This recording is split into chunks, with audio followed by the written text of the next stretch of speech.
Hello my dear students and welcome to Zenith Academy Online. My name is Shagufta Jaipuri and we are on part 6 of the chapter Electrolysis for ICSE class 10. And in this video module we will be studying electrolysis of aqueous copper sulfate. Now electrolysis of aqueous copper sulfate we will study when we take inert electrodes and active electrodes. So both the electrolysis we will study. So let's go ahead. First let us look at the electrolysis of copper sulfate using active electrodes. So active electrodes means both the cathode and anode will take as copper.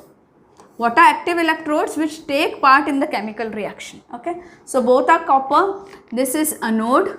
The positive one is anode. The negative one is cathode. And what is the electrolyte? The electrolyte is copper sulfate, aqueous copper sulfate. And we perform it at ordinary temperature and current is 3 ampere. So now let us see copper sulfate. So first when we pass current through this electrolytic cell, then the copper sulfate, aqueous copper sulfate, okay, will dissociate. So aqueous means there will be copper sulfate and there will be water. So both of them will dissociate. So copper sulfate will dissociate to form cuprous ions and sulfate ions. Okay, so this is already balanced. Now water will dissociate to form H plus ions and OH minus ions. So now students, these 4 ions or radicals are there in the solution. What are there? There are copper ions, okay, there are sulfate ions, there is H plus and there is OH minus. Okay, so these ions are there in the electrolyte. Now let us see what happens at cathode. Now students, what will happen at cathode? Which ions will travel towards cathode? We know cathode is negative, so positive ions will travel. So which are the positive ions? Copper and hydrogen. So both of them will travel towards cathode. But if we see the electrochemical series, we will see that copper is lower in the series. Copper is below hydrogen. That is why copper will get discharged at cathode. So these copper 2 ions they'll go towards cathode. Since cathode is a negative electrode, it gives away the electrons. So this copper will accept these 2 electrons which are given at the cathode and it will form neutral copper metal atoms. Okay. So now this copper gets deposited here, it keeps on getting deposited here. Now let's see what happens at anode. Now students, anode is a positive electrode, so this negative ions will go there. Now which are the negative ions? Sulfate ions and OH minus ions will travel towards anode, but none of them will get discharged at anode. Okay. Not even sulfate and not even OH minus. Why? Because this is an active electrode. This copper is an active electrode. So it itself will undergo reaction here. Okay. So it itself will undergo a chemical reaction and this copper, okay, will lose 2 electrons and forms copper 2 plus ions. Okay. And how many? And the total number of copper ions that were used here are again given out through this. So this was copper metal. So this was neutral copper. It turned into copper 2 plus ions and it is again back in the solution. So the solution, so in the solution the concentration of copper ions remains constant. Okay.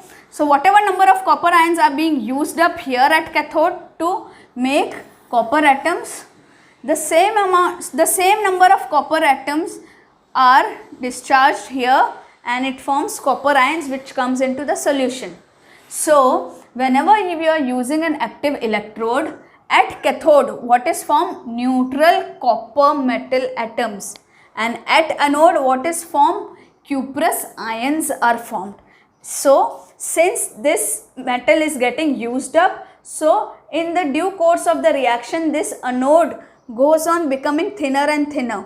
okay, and we have to keep on replacing the copper. This cathode will go on increasing in size because copper is getting deposited, and from here copper is coming into the solution. So this keeps on becoming smaller and this keeps on becoming larger. So after some time we have to take out the electrodes, we have to scrape off the copper here, and we have to replace the anode here. So I hope you understood the electrolysis of copper sulfate when we took active electrodes. Now let's see which type of questions are asked here. Now, why acidification of copper sulfate with traces of dilute H2SO4 is required?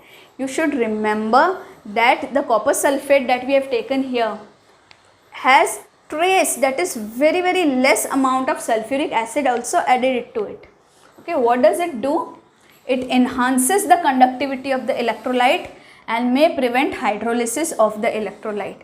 So it enhances the conductivity and also prevents the hydrolysis of the electrolyte. It doesn't allow the electrolyte to hydrolyze.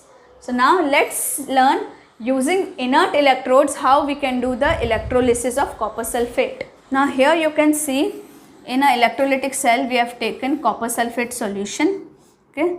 Now these two electrodes are inert electrodes, so you can either take platinum or you can take carbon.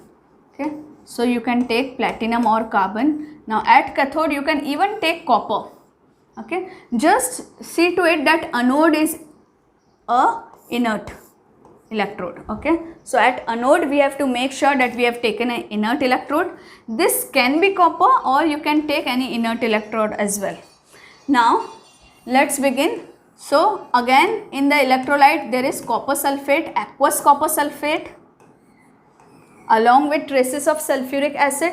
So since there are very small amount of sulfuric acid, so we are not talking about its dissociation.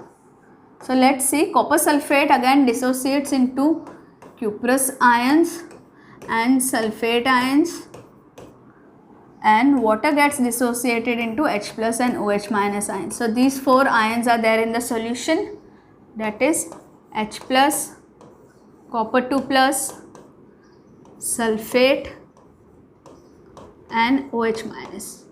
So now let's see what happens at cathode.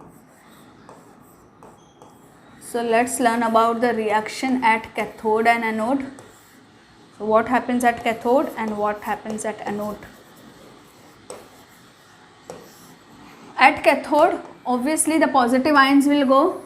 So copper 2 plus and H plus, and we know that copper is below in the electrochemical series. So it is very easy, these copper 2 plus ions will take up 2 electrons and form neutral copper atom which will get deposited at cathode. Okay. Now what happens at anode? Okay, at anode what happens? Now at anode these two will travel, sulfate and OH minus ions, and since this is an inert electrode, this will not take part in the reaction. So out of these two, one will get discharged. So we know that OH is lower in the electrochemical series, that is why it will get discharged first. So OH minus will give its one electron which is extra here to form OH, which is highly unstable. So this OH will form water and oxygen. Just balance this now. Okay, so since we have done 4 here, so we will take 4 electrons here. So just remember at anode what is formed? Oxygen gas is liberated.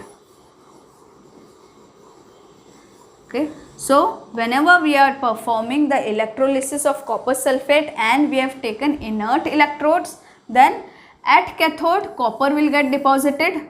So here the copper will keep on depositing. Okay, and we can remove it after some time, and here what will happen? Oxygen gas will get liberated. So here you can see oxygen gas coming out at anode. So let us talk about some frequently asked questions. A blue color of copper sulfate remains unchanged when copper electrodes are used, but fades when platinum electrodes are used. Why? So what happens when we take copper anode, children?